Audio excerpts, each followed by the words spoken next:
believe so.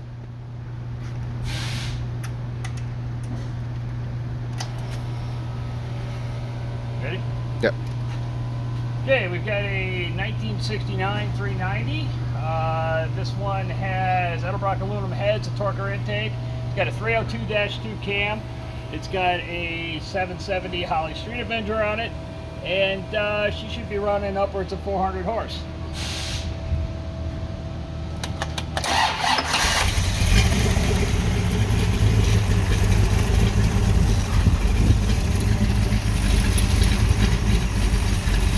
Got good idle pressure, flow above 40. It's a little bit cooled off, but that was running when it was hot. She was running a little over 20 idle.